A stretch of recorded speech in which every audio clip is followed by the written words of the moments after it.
Welcome to Inside South Union Township here on the South Union Township Network. Brian Morozak along with Donna Hodor from the National Road Heritage Corridor and Tom Sexton with the Rails to Trails Conservancy. Inside South Union Township is a joint cooperative venture featuring Township Supervisors Bob Schiffbauer, Rick Vernon, and Jason Scott, Atlantic Broadband Cable, Armstrong Cable, and our friends at CUTV, J.R. Wheeler and Gary Smith. Today we're going to be talking about the Sheepskin Trail. If you joined us back in the fall, we actually filmed a program with Township Supervisor Bob Schiffbauer and then County Commissioner Al Ambrosini. It was a discussion, an early discussion about the Sheepskin Trail, and now Donna and Tom are here to add to that discussion. And Donna, for the folks that weren't with us during the first episode, could you give us a little bit of background information about the Sheepskin Trail? Sure, Brian, I'd love to. Well, the Sheepskin Trail, the proposed route is 34 miles through the heart of Fayette County. It has its northern terminus in Connellsville, connecting to the Great Allegheny Passage, which I'm sure some of your listeners might be aware of. It's a trail that connects to Washington, D.C. and Pittsburgh, so that's a huge trail. Ours is much smaller. And on the southern terminus, it connects to Morgantown, West Virginia, and 40 miles of the Mon River Trail system in West Virginia. A little bit of history. The Sheepskin Trail was named because of some sheep herders that weren't happy that the sheep were, the rail line wasn't happy that the sheep were on the trail. That's a lot of words to say. So it's the old B&O Railroad, the chain that went from Pittsburgh to Morgantown. And so we've decided that we're going to take the darn sheep herders saying, and we're going to name the trail after that. So that's how it started. But really and truly, it's a great opportunity for folks here in Fayette County and a lot of communities that don't have an advantage otherwise to see some economic impact from other types of businesses, because when you build a trail, it brings lots of people on bicycles who are interested in visiting towns, spending time and money, eating local foods, shopping in local stores, and really and truly it also enhances the opportunity for local residents to really enjoy. The interesting thing about this trail is it's going to connect 5 different recreational areas. Wow. So our kids will be able to ride their bikes, and their parents as well, to baseball games, to school, right here to the rec center in South Union, all the way down to the rec facilities in Fairchance and Smithfield. So it's really an opportunity, and it'll connect to Bailey Park in Uniontown. So it's a great string of connections for local residents to use. You'll be able to walk to school, you'll be able to get to the high school. Pretty neat. And right off the bat, I see the economic impact, and I also see the healthier lifestyle impact as well. Absolutely. And Tom, you've worked to develop with different communities around the Northeast and around the country trails in their neighborhoods. Talk about what you've been able to do in the past and how that might end up resulting in some expansion on the Sheepskin Trail here in Fayette County and South Union Township. Sure, thank you. As you might know, and Donna knows, right now we're right next to one of the treasures in the rail trail community, and we have a trail that goes from Pittsburgh, Pennsylvania, all the way to Washington, D.C., 333 miles, and that's right at our doorstep. If we build the Sheepskin, we can take the trail from Dunbar all the way down to Morgantown, all the way into Clarksburg, Virginia, and then to Parkersburg. Then we have 500 miles of contiguous trail. Pretty neat. And all the opportunities, the economic opportunities, the social opportunities, they're there for the taking. And it's not that much work, although Donna is working very hard at it, and there's a lot to do for one person. We need to let people know that folks that are going to be coming are responsible people. They're like us. The only thing they leave behind is money and a smile. They don't vandalize. They don't leave the trail. Maybe they leave the trail to go to a bed and breakfast. Maybe they leave the trail to go to a restaurant or a bike shop to get their bike fixed. But during that, they're leaving money behind, and they're really responsible people.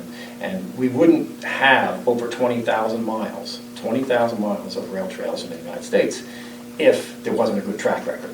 That's for sure. And when we had our Sojourn last year, the Sojourn was a week-long trip on a rail trail. And we had a special stop, overnight stop in Dunbar during that. and 300 people. We camped right there in the ball field, a happy community. We had music, folks came out and played for us. We had great local food, and I think that helped some of the economy already, because you're giving folks a couple meals, 300 people. Always helps bringing a few folks out, that's for sure. Brings in a lot, and the mayor was out to greet people when they came off the trail. There was just a lot of good camaraderie, and I think we often see and hear about statistics. Oh, if you do this, this is going to bring in this kind of money. Well, maybe people were doubters, but those folks that were down there for that day, and they could talk to somebody, shake a hand, say, hey, where are you from? Oh, I'm from Michigan. I'm from California. I'm from somewhere else. We had 300 people. Only 21% of them were from Pennsylvania. Wow, so you're bringing in people from outside the area. 36 different states were represented. Nice, so, nice. We can do that. We don't want 300 people every day down in Dunbar, but we could have a sustained economy where you can open bed and breakfasts, and the country club restaurant there would have even more customers, just to name one. So Donna, what do we have to do to get this missing link complete? Right. Well, I want to make sure that your listeners know that I work for the National Road Heritage Corridor, one of the state's 12 designated heritage areas, and we're working in partnership with Fayette County. We have an agreement with them to help them get this trail built. And I think the most important thing is for people to recognize when we come into their area of where the trail is going to run through, and you have a map on the wall here tonight, and people will be able to see where they're going, is that we need to sometimes acquire right-of-way or easements. And I don't want to get into the weeds about the technical information, but people need to be willing to recognize the value of having a trail. If you have a trail near your home, it can raise the value of your house upwards of 20 to 30%. That's a significant number. The other thing that happens when people come to visit on trails is they learn about areas that they've never been to before. It's actually like a billboard advertisement for a region. And it really helps people discover places. And we found that with the Great Allegheny Passage. People have come from the D.C., Baltimore area, ridden that trail, fell in love with that section of the Laurel Highlands, and ended up buying second homes. Even some of them actually relocated their business because they they work on their computer to run their business. And now they're living where they play, which is a big deal. People love to live where they play.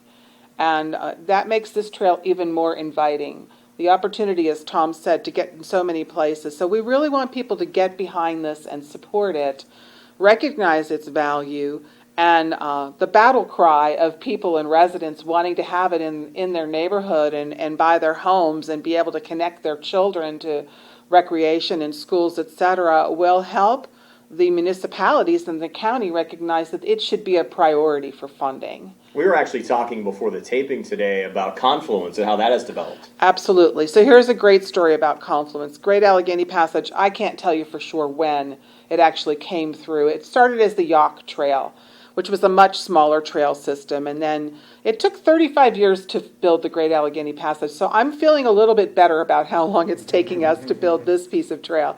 But in the beginning, it was a small town, and they wore shirts with a big not sign on it that said that they didn't want the Great Allegheny Passage in their neighborhood. Now, there are 16 bed and breakfasts or guest houses in Confluence, and 5 or 6 restaurants, 2 grocery stores, a hardware store, a gas station. All of those people make a living from the trail. In fact, many of the guest houses are not open at this time of year. They go south to someplace warm because they've earned their income and what they needed to sustain their family in the season. So that's really an impactful number. And a little town that was no bigger than a lot of the communities that the Sheepskin Trail is going to pass through. Tom, you had mentioned you've worked with other communities. How hard is it initially for the land acquisition? And also from there, what kind of a timetable do the communities usually see to get everything developed? Well, it can run from soup to nuts. Sometimes it's very quick, sometimes it takes a long, long time. It depends on how the land was acquired. That's probably the first step. But there are so many good examples. Pennsylvania has more rail trails than any state. Our surrounding counties have very good examples. And more, I don't have to even visit some of these opportunities because I can put them in touch with a neighbor in the trail, and they can go out and see for themselves how it was built, how much it cost, what does it cost to maintain, and you get a lot of volunteer effort too.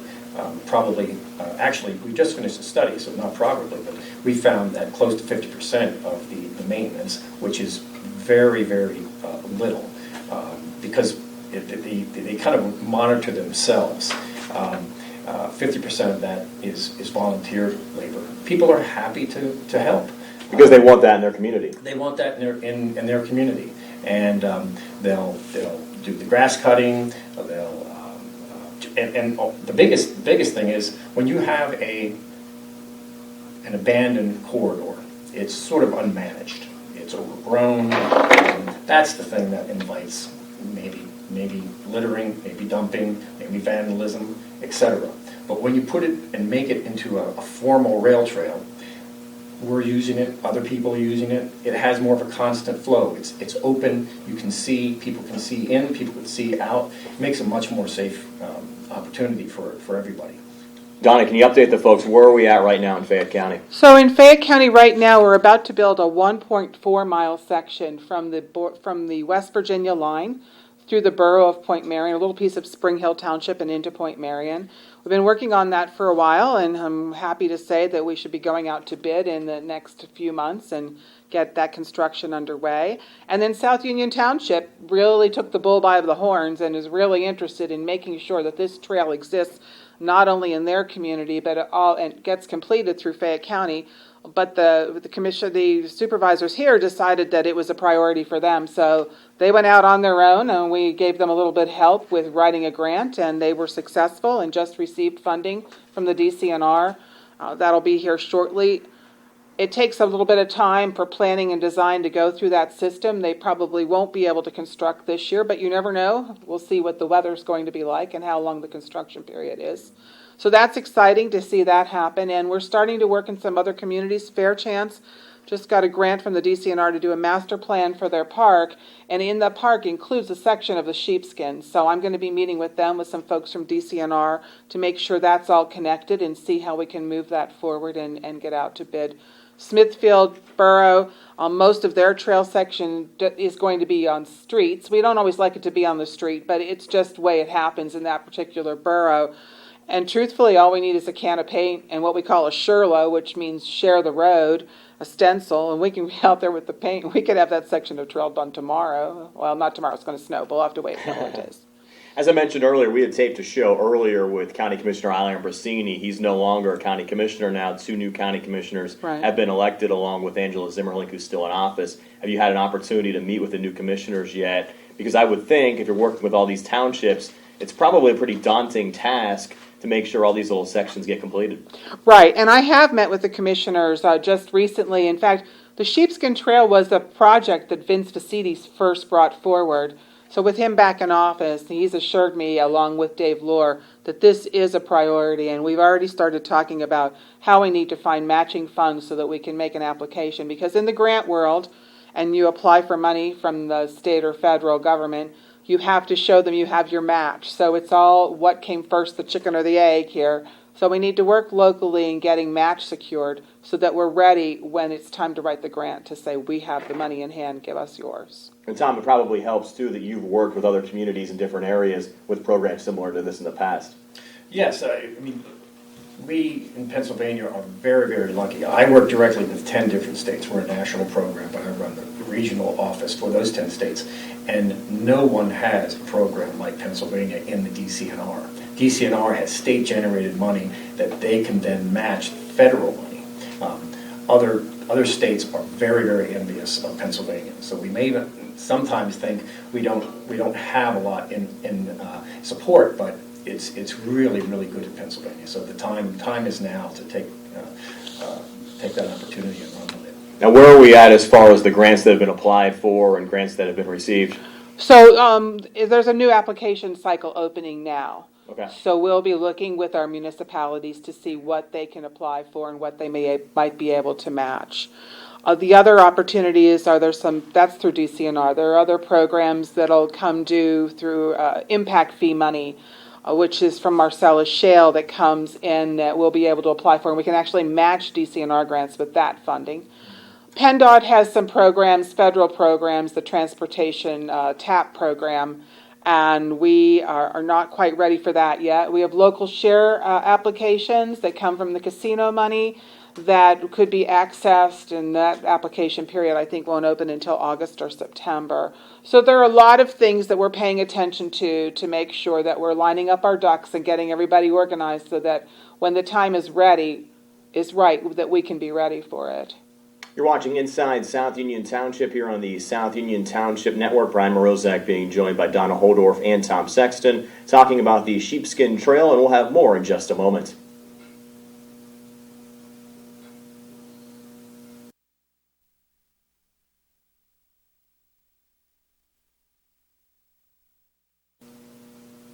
Welcome back to Inside South Union Township. We're discussing the Sheepskin Trail today with Donna Holdorf from the National Road Heritage Corridor and Tom Sexton with the Rails to Trails Conservancy. And folks, it seems like this is going to be a really exciting trail for the Fayette County area if we can get this section complete. What can the public do to help and get involved? Right. So we, a long time ago, there was a Friends of the Sheepskin Trail group, and in the next month or so, I'm going to be publicizing a meeting for people to come. So if they're interested, they can all join in and we can start to work towards that. And that produces a lot of things. It obviously produces momentum and interest, but it also produces volunteers who will later become part of the team that will help maintain the trail. We have a lot of municipalities, and rightfully so, who are stretched thin with their responsibilities and are a little bit concerned that the trail is going to add to their plate of work. And as Tom was mentioning before, 50%, sometimes more, of the work that gets done on the trail is done by volunteers. There isn't a road crew out from any municipality cutting the grass or anything else. We have a very active group taking care of Dunbar Borough, and they call me, "Oh, Donna, we need to fix on the curve there that washed out from the rain, and okay, I'm on it. I'm going to find stone and we're going to do it." So they're very invested and very interested. And so I think that's the one thing to dispel. And that's what these volunteers will help do. And the other thing is ownership. When people take ownership of something and realize the value of it and are really invested in it, they become part of the solution.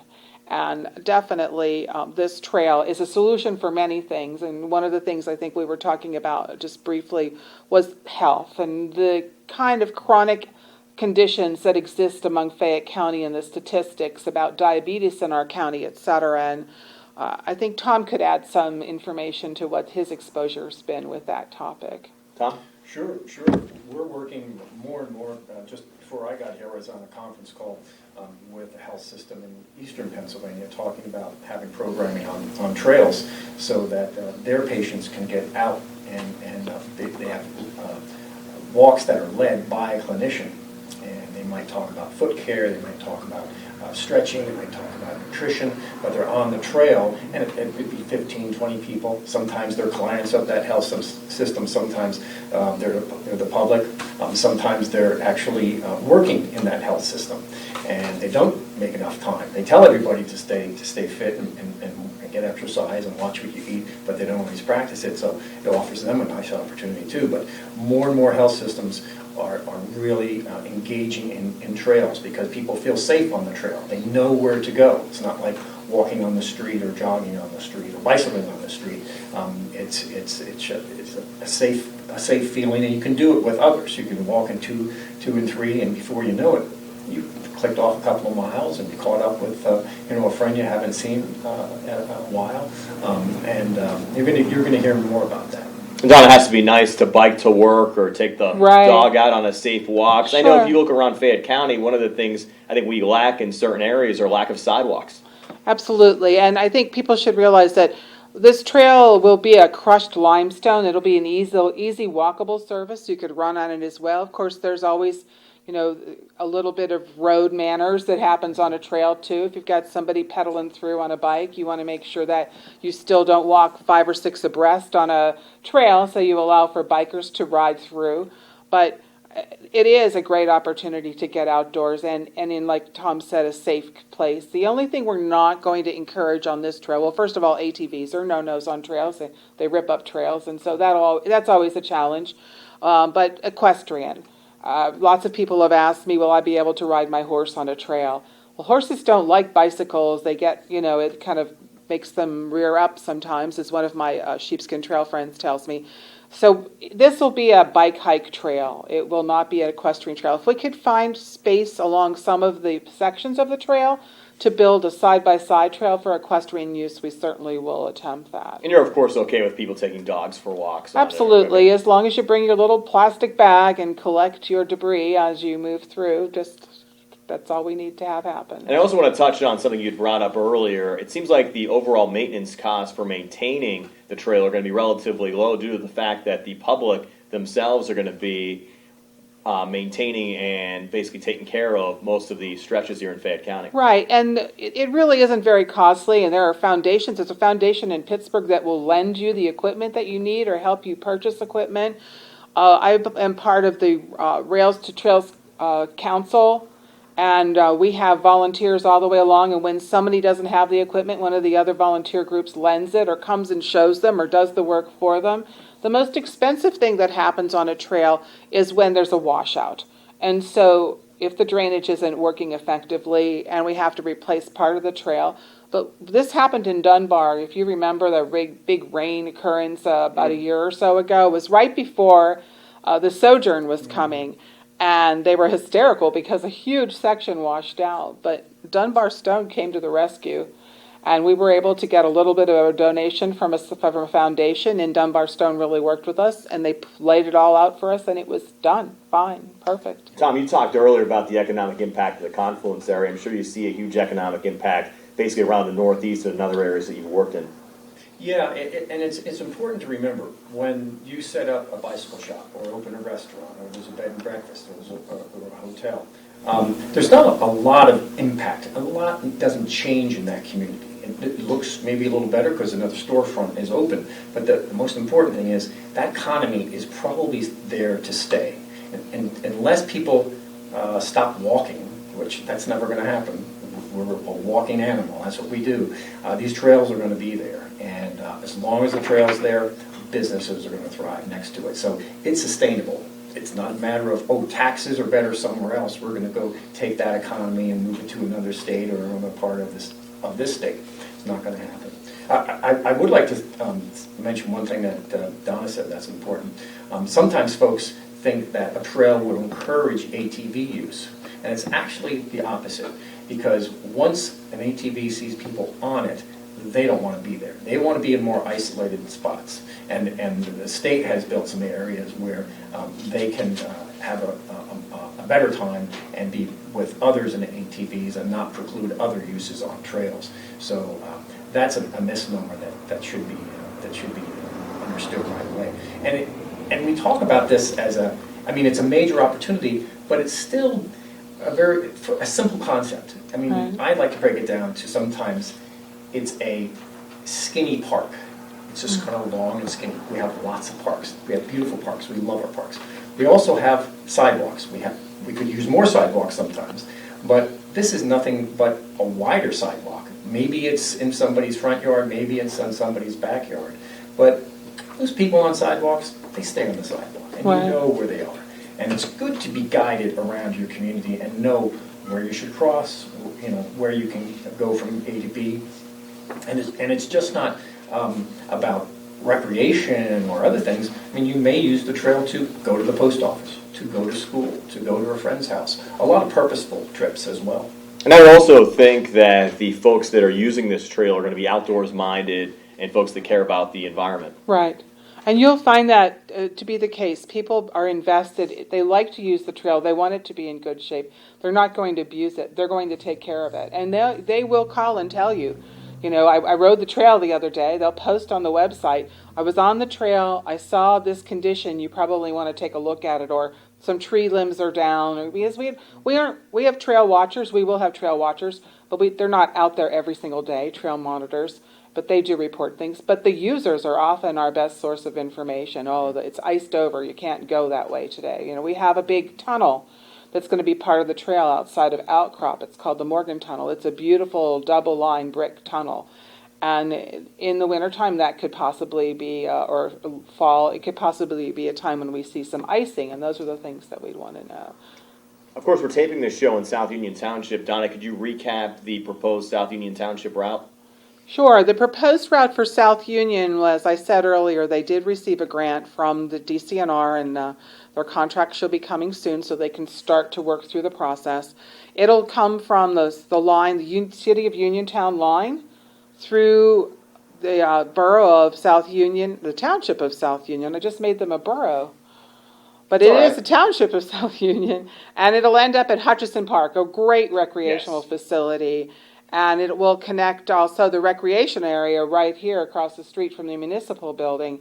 Really important access. So I know that the township supervisors are very anxious to get started. And I know that as soon as they have the green light from DCNR, that you will hear the engines running on the equipment, and there will be a trail sooner rather than later in South Union. Donna and Tom, anything else you'd like to add before we wrap up the program? No, but I would say that this is my number one priority of all my trails, and Donna knows that I put some other things aside to help out with this trail because the impact it will have to this community and the whole region is significant. Nice, and Donna, it already seems like progress is being made. It absolutely is, and I would be remiss if we didn't give a shout out to District 12, PennDOT District 12, because they have been really great with us. A couple of their guys are average trail riders, Bill Beaumarriage for one, and he has been helping me in tremendous ways to understand who has property along the trail and how to work towards it, and he's been working very cooperatively with South Union on a spur project they have that's going to go to a great historic site here in South Union. So PennDOT doesn't often get a lot of credit for doing well, and I think it's important for them to get a shout out tonight. Nice. This has been fun and very informational for someone who lives in the township. I know I'm looking forward to having this through my backyard as well. Absolutely. Donna Holdorf, Tom Sexton, thanks for joining us here at Inside South Union Township. Pleasure. Thank you. Inside South Union Township is a joint cooperative venture featuring township supervisors Bob Schiffbauer, Rick Vernon, and Jason Scott, Atlantic Broadband Cable, Armstrong Cable, and our friends at CUTV, J.R. Wheeler and Gary Smith. For Donna Holdorf and Tom Sexton, this is Brian Morozak. Have a pleasant day.